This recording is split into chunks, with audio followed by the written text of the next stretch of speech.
Big Z Reviews.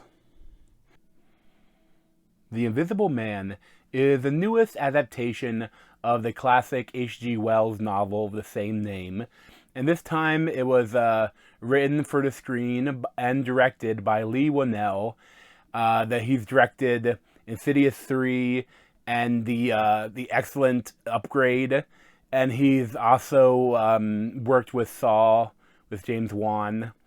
And this is such an amazing movie. I absolutely loved it. What happened to him? Adrian's dead. Listen, you're getting your freedom back, okay? He said that wherever I went, he would find me, walk right up to me, and I wouldn't be able to see him. Adrian is dead. He's not dead. He has figured out a way to be invisible. So The Invisible Man mainly stars Elisabeth Moss, and she plays a character that is in a relationship with a handsome, rich, but extremely controlling man, played by Oliver Jackson-Cohen. And she, in the beginning of the movie, you see her going through with a plan to escape him, and and that it's all, immediately right at the beginning. It's all very suspenseful, and before even it's really got going, and it really never stops being suspenseful. And I just loved how how it works, because this is such a modern tale about gaslighting someone, which is where usually a man tries to make it seem like the woman is insane, like she's making things up, like none of anything is true, and that she is so well portrayed here. And I wonder if it could be a little triggering if you've ever had that happen to yourself. This is an abusive relationship, and I think it portrays it well, and it becomes the fantasy or science fiction or horror aspect comes in when her abusive boyfriend happens to be an expert in the field of optics, and so when she runs away from him, he may use that as an opportunity to mess with her using his stuff he may have created or not. And I don't want to spoil too much. And the trailers, a lot of people complain the trailer, they showed a lot, and they did show a lot, but most of the stuff is from earlier in the movie, and there's a lot that they don't show. That's great. And I love that, Leigh Whannell, he is such an interesting director. He has such an eye. I think he really has such an eye for architecture too. The big house that the guy lives in is beautiful and different and interesting, and in the same kind of similar way, but very different from the house the kind of weird rich guy lived in Upgrade, which is probably one of my favorite movies of 2018. And this one is just, there's so much going for it, because it's very thrilling. There definitely is also some horror aspect, but I think I classify it mostly as a thriller. There are some jump scares almost, not really. They're not fake jump scares. There's a lot of creepiness too.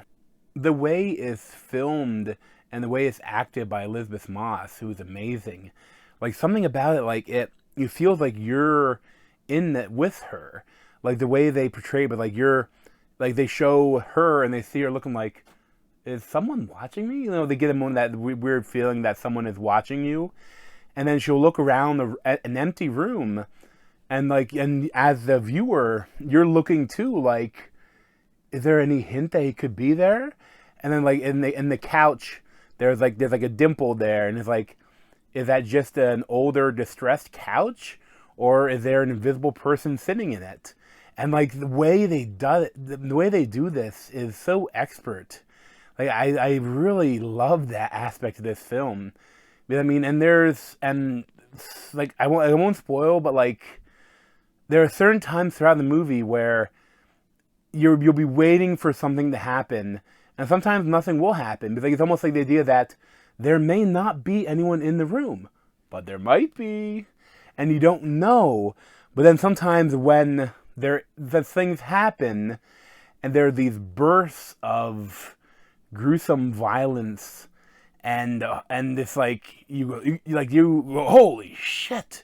Like you don't know, like you don't, multiple times in the movie you almost kind of gasp because like things happen that maybe you don't expect, or I mean, and it's so the way they do it too. I mean, it looks really good.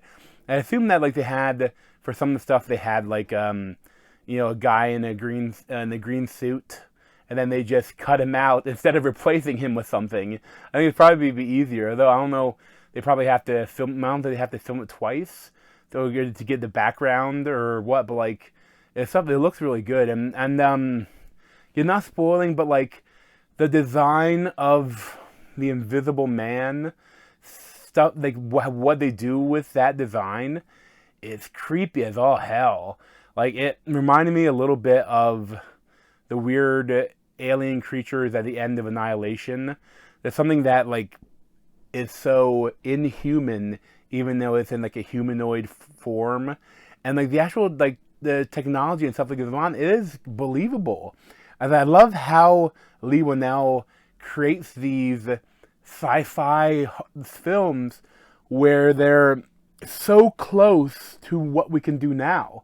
Like the military is working on stuff that is, I think it's similar to this, but I mean, and it's not like the way they do it. Like I love too.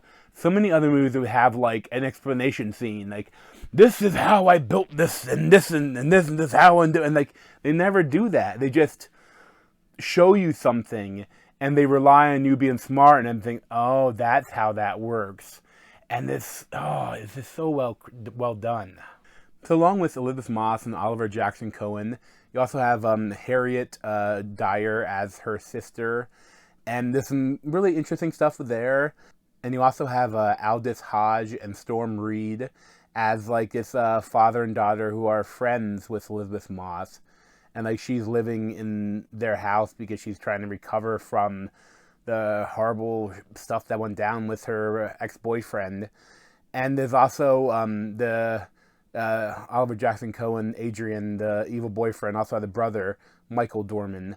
And like there's some really interesting stuff there too, but like he is like in control of the estate, and he one of his heirs, like he basically they severed the films after you introduce her and you slow down, and you get like that she's still suffering from what happened.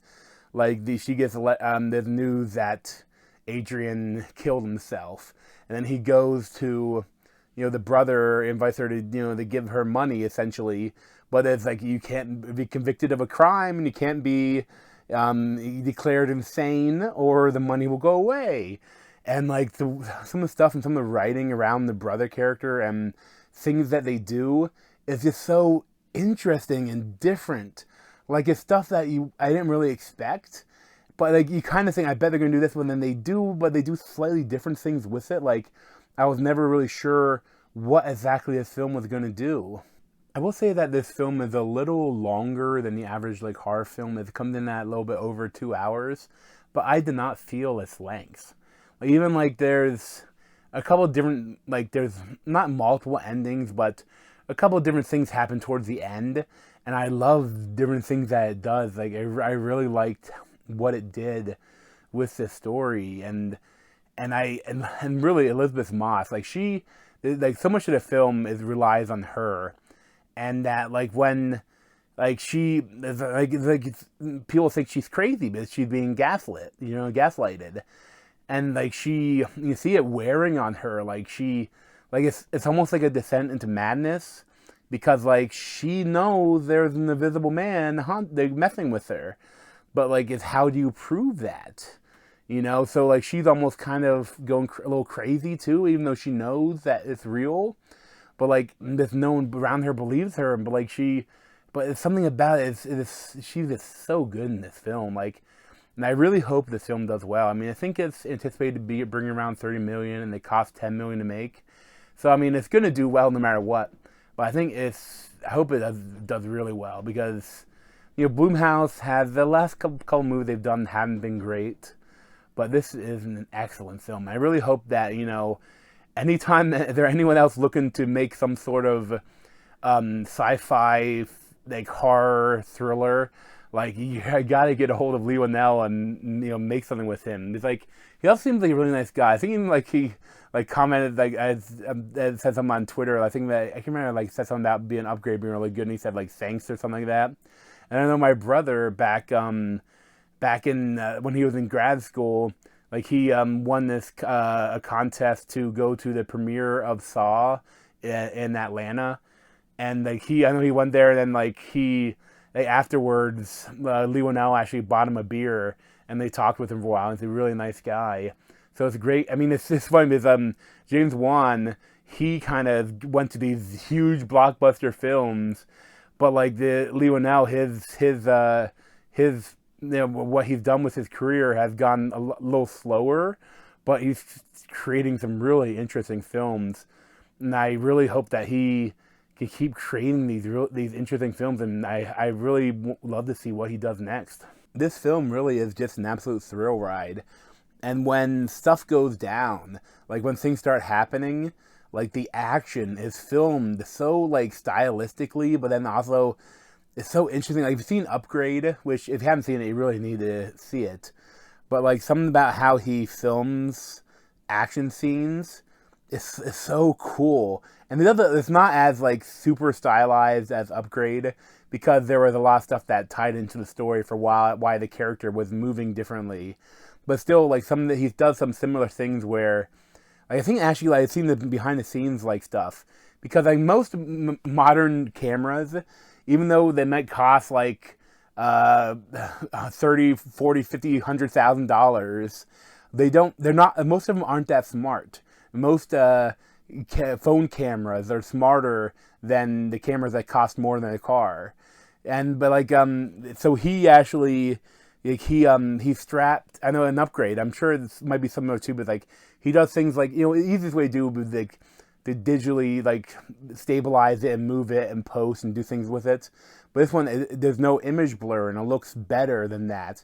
And I know in the Upgrade, he actually took a phone and strapped it to the chest of the actor, and then he made a rig for the camera so that like it would sync up with the phone and the gyro sensors in the phone, and that the movement of the camera would match exactly with the movement of the person, of the phone on the person. And it creates a really cool look. And he does a couple of things like that, and like, some of the things are in the trailer. If you've seen the trailer, you probably know what I'm talking about. But it's just, I just love Leigh Whannell as a director.